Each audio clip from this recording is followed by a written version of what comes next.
La famille Cornwallis-West était une famille aristocratique britannique qui a acquis une immense notoriété à la fin du XIXe siècle pour diverses raisons. Tout cela a commencé lorsque la scandaleuse Patsy Fitzpatrick a épousé un membre de la famille.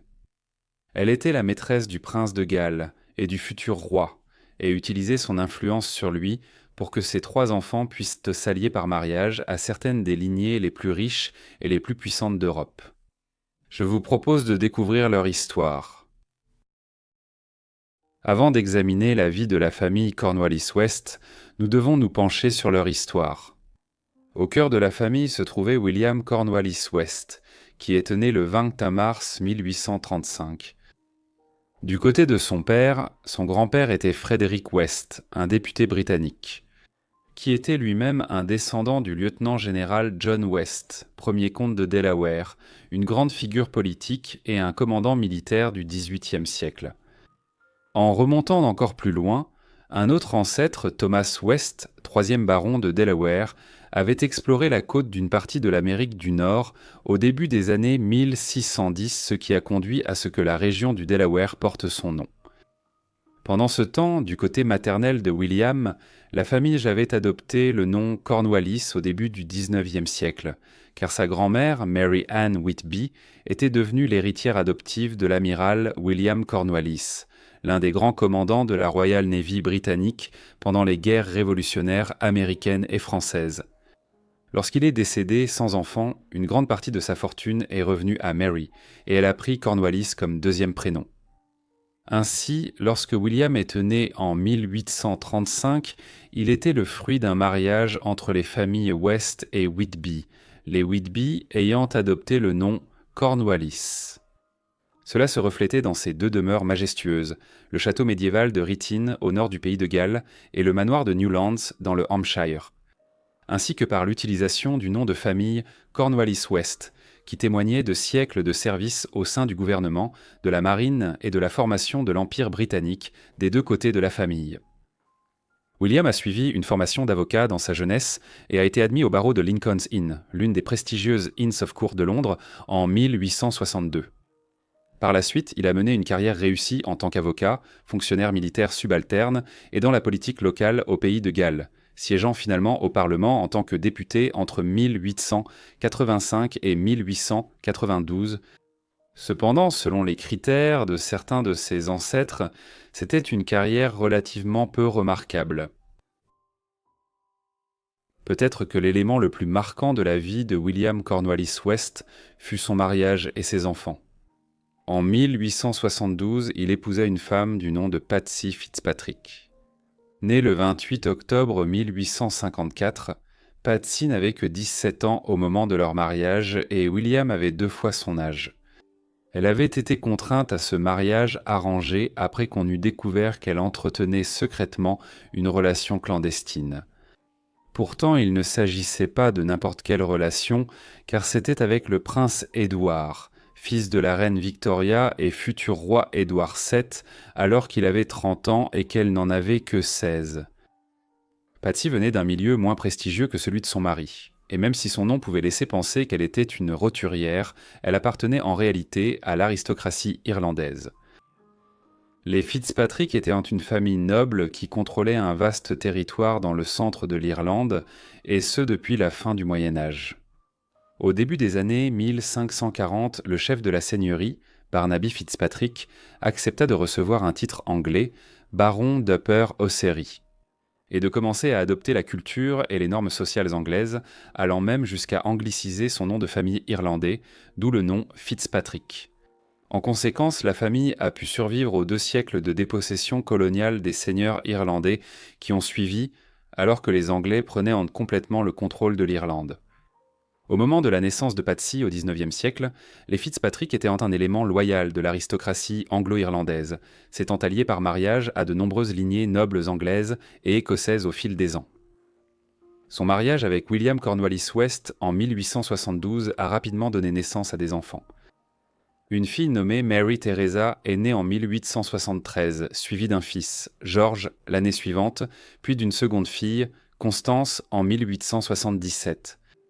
Il convient de noter ici que beaucoup pensent que George était le fruit de la liaison de sa mère et qu'il était en réalité le fils du prince Édouard. Après cette brève période de naissance au début de leur mariage, ils n'eurent plus d'autres enfants. Quelque chose peut être attribuable à certaines des complications liées à l'accouchement pour Patsy. Comme elle n'avait que 22 ans lorsque Constance est née, et dans des circonstances normales, elle aurait eu encore de nombreuses années pour avoir des enfants.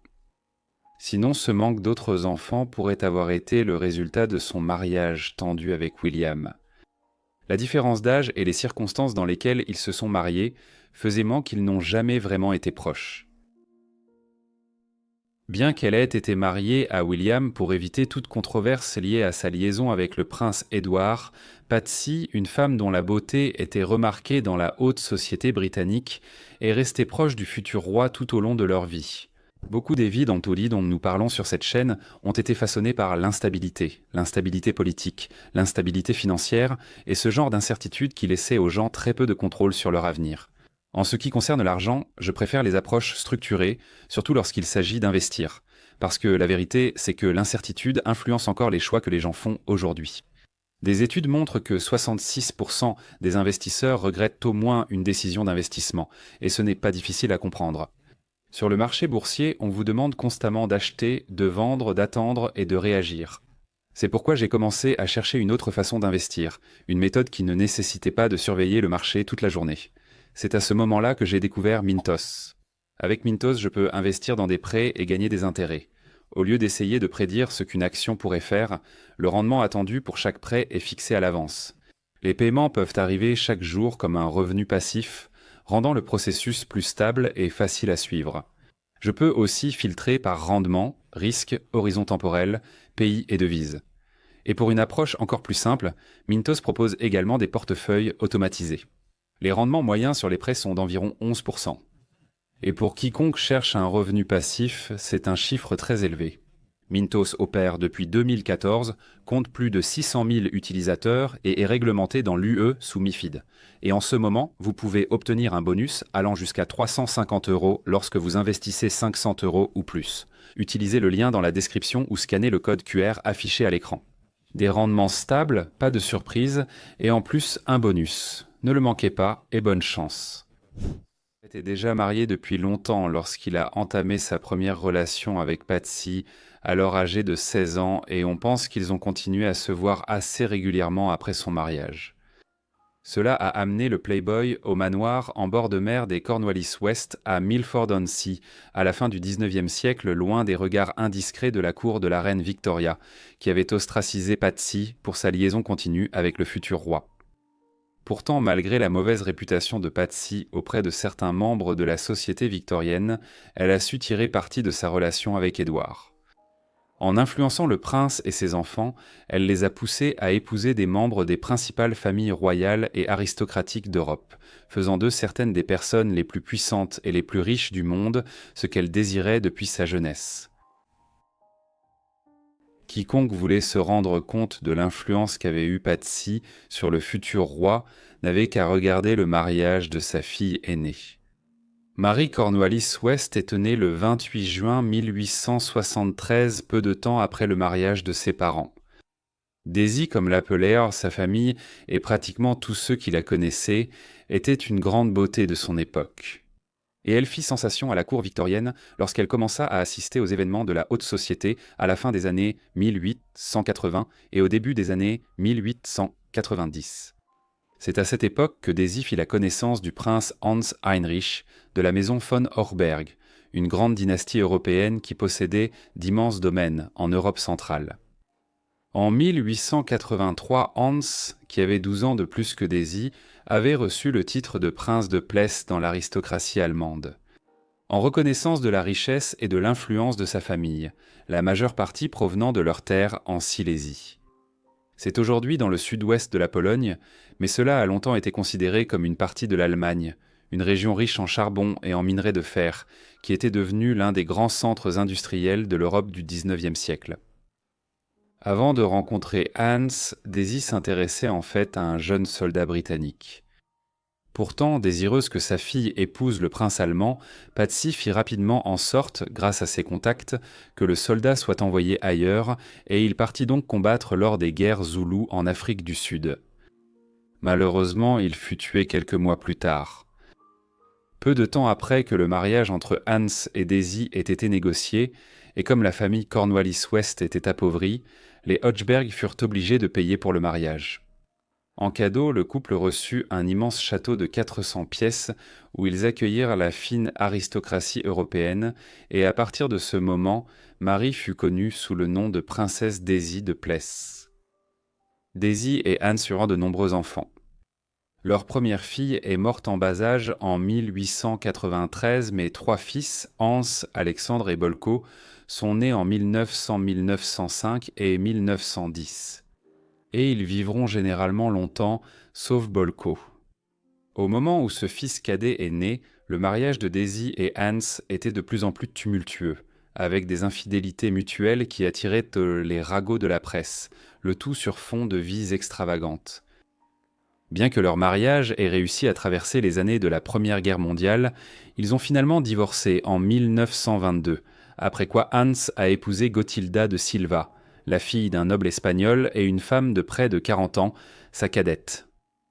Ils auraient eu 2 enfants, mais dans un rebondissement très controversé, Gothilde séduirait le fils de Hans, Bolko, divorcerait de Hans, puis épouserait Bolko.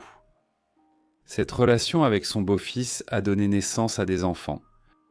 Théoriquement, il ne s'agissait pas d'un inceste biologique, mais la situation était extrêmement délicate puisque la mère des enfants avait été mariée à la fois à leur grand-père et à leur père. Le fils unique de Patsy, George, associait les Cornwallis-West à l'une des familles les plus estimées de l'histoire britannique moderne. Il a rejoint l'armée britannique jeune, une voie courante pour les fils de l'aristocratie à l'époque victorienne. À la fin des années 1890, alors qu'il avait 25 ans environ et qu'elle était au début de la quarantaine, il entama une relation avec Lady Randolph Churchill, la veuve américaine de Lord Randolph Churchill. Ils finirent par se marier à l'été 1900. Avec cela, George devint le beau-père du futur Premier ministre britannique et chef de guerre, Winston Churchill, bien qu'il n'ait eu que 16 jours de plus que son beau-fils, les 2 hommes étant tous 2 nés en novembre 1874. On a supposé que George avait épousé une femme plus âgée pour compenser le manque d'affection de sa mère et de son père, beaucoup plus âgés, durant sa jeunesse. Cela correspond certainement à sa décision d'épouser à nouveau une femme un peu plus âgée, l'actrice Stella Campbell, en 1914, après avoir finalisé son divorce avec Jenny Churchill seulement quelques semaines plus tôt. George a rencontré sa seconde épouse grâce à son implication croissante dans la communauté théâtrale de Londres et à ses ambitions en tant que dramaturge. Il a passé une grande partie de sa vie adulte à naviguer dans ce milieu, même s'il n'a jamais connu un grand succès en tant qu'auteur dramatique. Pendant leur union, ils ont connu d'importantes difficultés financières en raison de la nature dépensière de George. Il a été contraint de déclarer faillite en 1916 pendant la Première Guerre mondiale. Il a ensuite commencé à écrire des livres pour augmenter leurs revenus, notamment une biographie de son ancêtre, l'amiral William Cornwallis, ainsi qu'une autobiographie de sa propre vie. La troisième et dernière enfant de Patsy et William était Constance Cornwallis-West. Connue de sa famille et de ses amis sous le nom de Sheila, elle a épousé Hugh Grosvenor, le 2e duc de Westminster et l'un des aristocrates les plus riches de Grande-Bretagne à cette époque, en février 1901. La richesse de Grosvenor était telle qu'il était l'une des personnes les plus fortunées au monde à une époque de fortune en pleine expansion en Europe et en Amérique du Nord. Il était largement connu que la mère de Constance, Patsy, avait arrangé le mariage par des négociations avec Édouard VII, qui venait tout juste de succéder à sa mère, qui avait eu une longue vie. Le mariage donna lieu à 3 enfants, Ursula Marie Olivia, née en 1902, Édouard Georges, né en 1904, et Marie Constance, née en 1910. Édouard Georges mourut dans son enfance en 1909.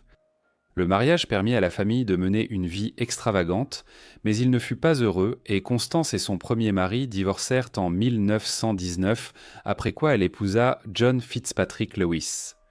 Lewis était un homme beaucoup plus jeune que Constance avait rencontré à l'hôpital de campagne près de Calais, en France pendant la Première Guerre mondiale. Lorsque Constance divorça pour épouser Lewis, elle reçut la plus grande pension alimentaire de l'histoire juridique britannique à cette époque. La relation de Patsy avec Edward n'était pas la seule liaison scandaleuse de sa vie.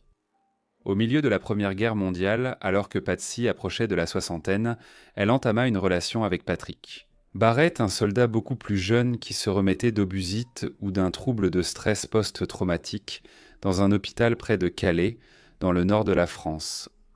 Son mari William était toujours en vie, bien qu'il fût âgé, et il est finalement décédé en 1917 à l'âge de 82 ans. Avant sa mort, Patsy a tenté d'utiliser son statut social pour faire promouvoir Barrett au sein de l'armée, une démarche qui a provoqué un scandale lorsque l'affaire est devenue publique. Le fait que son mari était malade à l'époque et soit décédé peu de temps après a rendu l'affaire encore plus controversée aux yeux du public. Elle a été critiquée par la presse comme une catin manipulatrice et ne se remettra jamais de ce scandale. Patsy est décédée d'un cancer de l'estomac, le 21 juillet 1920 à l'âge de 65 ans. Dans les années 1930, Daisy s'est lancée dans une carrière parallèle d'écrivaine, publiant de nombreux mémoires croustillants et des versions éditées de ses vastes journaux intimes. Elle a vécu jusqu'à un âge relativement avancé, mourant en Silésie à l'été 1943 à l'âge de 70 ans en pleine Seconde Guerre mondiale. George est resté marié à Stella jusqu'à sa mort, en 1940. Il a développé la maladie de Parkinson dans ses dernières années et, après de nombreuses années de souffrance, il s'est suicidé le 1er avril 1951 à l'âge de 76 ans. Le suicide avait clairement été prémédité et ses amis n'avaient aucun doute que sa mort le jour du poisson d'avril avait été choisie délibérément. La seconde union de Constance avec John Lewis n'a pas donné d'enfant, mais elle fut heureuse et Constance et John sont restés mariés pendant des décennies. Elle a vécu une fin de vie relativement sans histoire selon les critères de sa famille et est décédée en 1970 à l'âge vénérable de 94 ans. Bien que les chapitres les plus hauts en couleur de la famille Cornwallis-West aient eu lieu grâce au mariage de William et Patsy et à la vie de leurs 3 enfants, la famille a continué après leur époque. Bolko est mort jeune en 1936 au milieu d'un scandale lié à son mariage avec sa belle-mère, mais Hans Jr. et Alexandre, les 2 autres fils de Daisy, ont tous 2 vécu jusqu'en 1984, mourant à 4 semaines d'intervalle au début de cette année-là. Hans a hérité des titres et des domaines de son père. Malgré 2 mariages, il n'a pas eu d'enfants, pas plus qu'Alexandre, célibataire toute sa vie, qui est brièvement devenu le prince de Pless pendant 4 semaines après la mort de son frère et avant sa propre mort. Lorsqu'il mourut à son tour, le fils de Bolko, qui portait le même nom, Bolko Jr., devint le nouveau prince de Pless. Son décès en 2022 a entraîné le passage de la lignée royale de Pless à une autre branche de la famille, car Bolko est mort sans héritier. Bien que George Cornwallis-West n'ait pas eu d'enfant légitime, certains des enfants de Constance ont contribué de façon importante à la continuité de la lignée familiale. Marie est devenue pilote automobile dans les années 1930 et 1940, à une époque où il était extrêmement rare que des femmes se lancent dans la course automobile professionnelle. Elle ne s'est jamais mariée et n'a pas eu d'enfant, mais la lignée Cornwallis-West existe toujours aujourd'hui. C'est grâce aux descendants de la fille aînée de Constance, Ursula, et à son mariage avec William Patrick Filmer Sankey. Merci d'avoir regardé cette vidéo sur les filles de la famille Cornwallis-West. J'espère qu'elle vous a intéressé. Faites-moi savoir ce que vous avez pensé de leur vie dans les commentaires ci-dessous, et si vous avez des suggestions, n'hésitez pas à les laisser également dans les commentaires. Si vous souhaitez que je détaille la vie de Patsy, Constance, Daisy ou d'autres, dites-le en commentaire. J'espère aussi que vous êtes abonnés avec les notifications activées pour recevoir mes vidéos dès leur sortie. Quoi qu'il en soit, c'est tout pour moi. Alors je vous retrouve tous dans le prochain épisode de Forgotten Lives. Merci.